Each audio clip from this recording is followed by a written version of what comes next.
Hey guys, so I've taken the American Tiny Tim to its logical conclusion. I mean, I want to put something in orbit using these little bastards. And I know it looks a little ridiculous, and I know the sheer number of fins is questionable to say the least.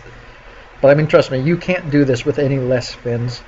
If you try, the results are terrible.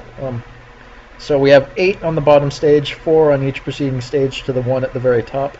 Each one from the bottom up has more thrust on the lower ones, so we're going to be trying to use this short one in the middle as a sustainer stage, the lower ones as booster stages, and I think we're going to make orbit with this. I mean, if we look at my delta V statistics, it takes around 10 kilometers per second to make it into a good high orbit. It takes it at least 7 because orbital velocity itself is 7 kilometers per second. So even counting the 400 meters per second you're getting from the Earth's rotation, you need at least 700 meters per second just to get up to orbital velocity. You know, putting the numbers together, I don't have that, so I don't think this is going to work. But I'm going to try anyway. So, 3, 2, 1, go.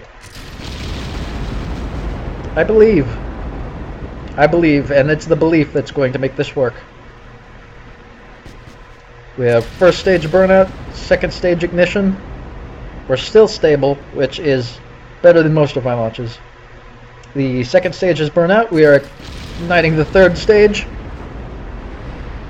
Lots of explosions. We are now approaching half of the speed of sound. This is also an acceleration stage. The next one is my sustainer stage. And we're now on our 4th stage? Whatever, we're on our last stage. We're still accelerating, but not much. This is going to be a nice long burn to get us out of the thicker atmosphere. And then my top stage. A lot of explosions. A lot of wasted material. And we're approaching the final launch altitude for my final stage. And launching the final stage. Let's go. Speed! We have broken the sound barrier. I mean, so what if the Germans in their... Oh, the explosions. If the Germans in their piss... I have no idea how there's an explosion above me. And we broke the sound barrier by a decent amount. Run out of fuel. Those silly Germans in their V2 with a maximum altitude of, well, around 200 kilometers if they really wanted to. You know, at least something like 1,000 kilometers downrange. If it really wanted to. Reaches it around Mach 6. But hey, with the little bitch Tiny Tim, I broke the sound barrier. I broke the sound barrier in a vertical climb. That's more than the Comet can do. I mean, it is. The Comet can't do that. Although, to be fair, the Comet can't break the sound barrier in a dive without destroying itself. So, our final altitude is 14 kilometers, about, which is decent. Yeah, that's an acceptable altitude. You know, model rockets don't get anywhere near that high.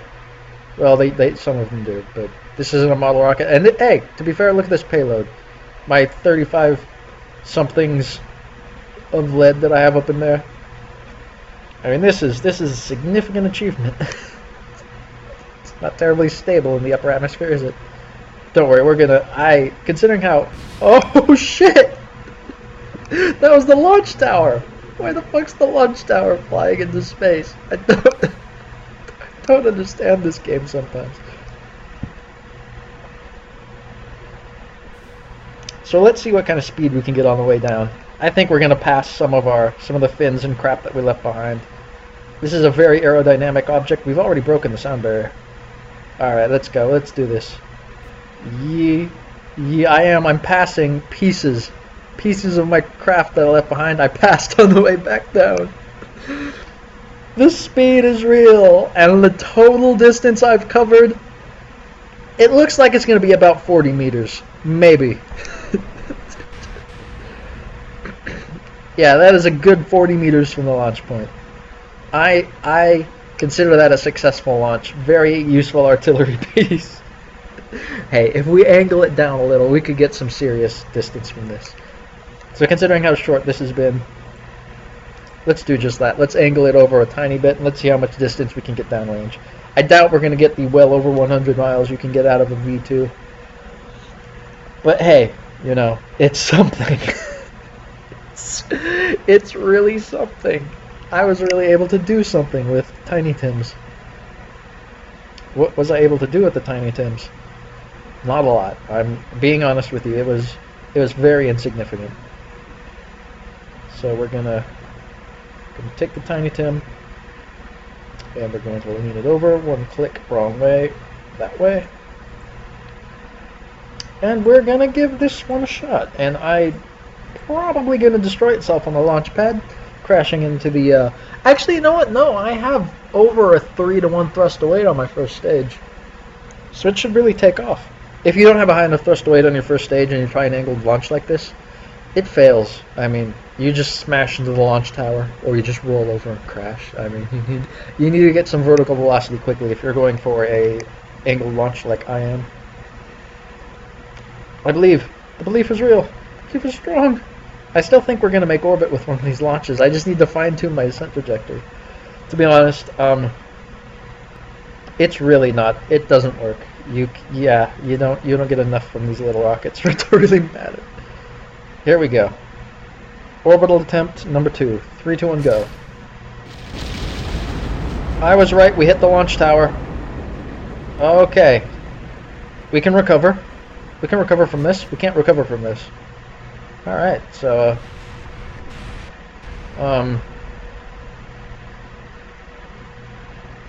well... it's a great smoke screen. Just mount them on the side of ships to create smoke screens to protect yourself from air attack. I mean, this has some serious applicable uses. I mean, look at that. You can't see through that at all, and it's huge. I mean, seriously.